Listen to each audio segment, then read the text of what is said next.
So let's talk about finances. Now, the reason I like to talk about finances is because I believe that it has a huge impact upon our lives. The truth is, money makes the world go round, right? You can't have a car, you can't buy food, all of those things are impacted by the amount of money that we have. Now, I don't think that money buys happiness by any means, but money has a significant impact on every single one of our lives.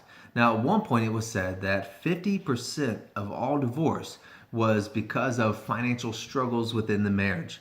So this is really an important thing for me and something that I love to help people with because I know the impact that can have not only on their lives but for generations to come.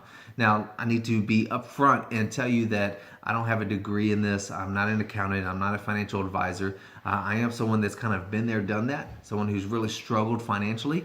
Someone that has, along the way, kind of learned and grabbed principles and techniques that really have made a huge impact upon my life and the life of my family. And so that's kind of what this video is really all about. I want to share a little bit about where I've been and hoping that it helps others as well. So today I want to focus on the topic of budget and more specifically the idea of accounting versus budgeting. Now, a lot of times when you talk to a person and say, hey, do you have a budget? They'll tell you, yes, absolutely, I have a budget. Everybody operates off of budget. But the truth is what they're really doing is accounting, not budgeting. Now, back in the dark ages, before the internet and before, modern technology, whatever you want to say, people would utilize their checkbooks for everything.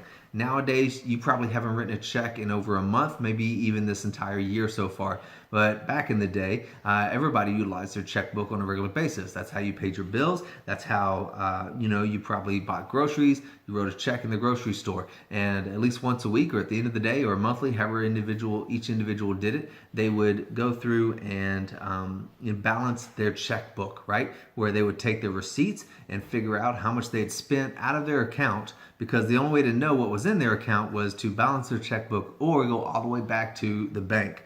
Now, nowadays we have just incredible technology. You've got your bank at your fingertips, which kind of leads me to my first question. How often do you check your bank account balance? Do you check it daily? Do you check it weekly? Is it something that you have to do on a regular basis? Are you essentially the modern day, balancing your checkbook to know how much is in there person? Are you taking your receipts and keeping track of what you've spent?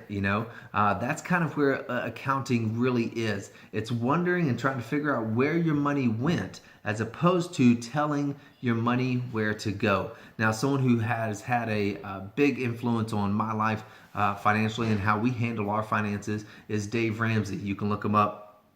There's tons of resources. It won't take long to find them on Google or Bing or whatever.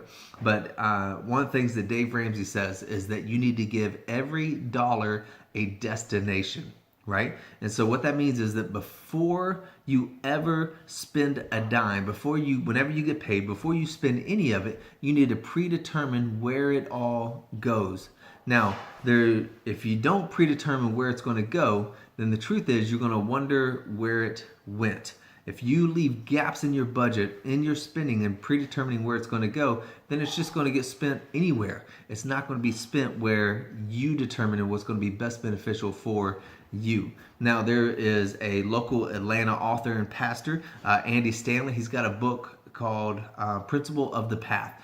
And this basically, the premise of this book is that every decision we make is leading us down a specific path to a specific destination. Now, many of us live our lives as if our individual decisions don't matter. But the truth is, every decision is linked together. And if you want to change the destination of your life, then you need to change the individual decisions that you make.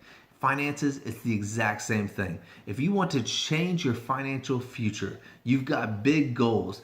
College, saving up for a down payment on a house, buying a home, retirement, starting a business, whatever that looks like. If you want to change the destination that you are working toward, then you have to change the individual decisions that you are making. And so I want to encourage you to take some time and just really evaluate what decisions are you making financially and how do they contribute to the destination that you desire versus the one that you're actually going toward. And so take some time to think about that. One thing I want to encourage you to do is to sit down and work on an actual budget. If you don't have one, if you don't know where your money's going to go every month, every single dollar, then I encourage you to take some time and sit down and figure that out. I want you to set yourself up for success. Do your homework. Figure out how much you spend on groceries every month. Figure out how much you spend on gas every month.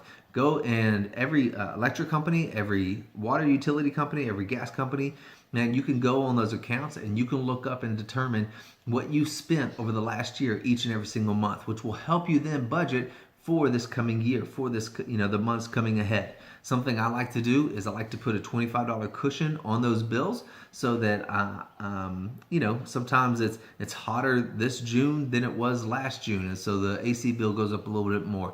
And that cushion allows you, and you could do $50 or whatever you want, especially if you live in Texas, then you can put a bigger cushion, but set yourself up for success. Do your homework, do your research on your spending, and really determine so that you can determine at the beginning of the month where every dollar needs to go. Something else to consider, and this is something that Dave Ramsey highly recommends, is cash is king. And so there are certain aspects of our bills that we absolutely use card for. Paying bills online, gas because who wants to go inside, things of that nature. But when it comes to groceries, when it comes to date night, when it comes to some miscellaneous spending money, even for a girl's allowance or whatever, we utilize cash. We predetermine how much we're going to spend for that month on those things, and then we pull out the cash. And when the cash is gone, it's gone. We're done. We're cut off, right? And so that's one way to really help with your spending. Now, a lot of people say, well, if I have cash in my pocket, I'm going to spend it. I think that if you begin to predetermine how your money is going to be spent, you'll better understand the value of what's in your pocket if you keep cash in your pocket. You'll also start predetermining how much cash you're going to keep in your pocket, right? If you, determine, hey, I'm $100 for the next couple of weeks until payday is what I'm going to keep in my pocket. Well, if you blow through that in the first week, well, if you're disciplined, then you won't have any more cash for another week, right? And it's going to hurt a little bit, right? A lot of people will spend through their cash and then go to the bank and pull out more cash. Well, don't pull out more cash. Predetermine how much you're going to have. And eventually, when it starts to hurt a little bit, when you run out of that cash too fast, then you'll start disciplining yourself in that regard. So cash is king. It's a big difference in regards to helping budget. It's not for everybody, right? You got to find what works for you, but this is something that absolutely works for us. There's certain things that we keep cash. Another thing I want to encourage you with is be patient. Be patient with yourself as you are trying to make these changes in your budget, as you're trying to figure these things out. Be patient with yourself because it takes time to make changes. It takes time to form new habits. It takes time to figure these things out. And so, man, remember, give your every dollar a destination. Set yourself up for success. Cash is king, and be patient with yourself. Now, a couple of resources I want you to be aware of. One is Dave Ramsey. Man, you can get his books. He's on the radio. You can find his classes everywhere. They're just phenomenal. It's a great, great resource. Another thing is an Excel sheet. I've got an Excel sheet, if you'd like, that has all the formulas already figured out so that all you have to do is put in your bills and their amounts. You can also put in how much you make, and the Excel sheet will tell you everything. It'll tell you how much your bills add up to, how much you have left over at the end of the month, or how much you need to make it through the end of the month, whatever that looks like. If you would like this for free, man, email me at tony@floydra.com, and I will be happy to send you that for free. If you live in the Atlanta area, then I'd be happy to meet with you as well. As you want to really talk this out, you want to figure this out, work through some things, then I'd be happy to meet with you. My next video is going to be about paying off debt, and so stay tuned for that, and let's get debt free and our money together.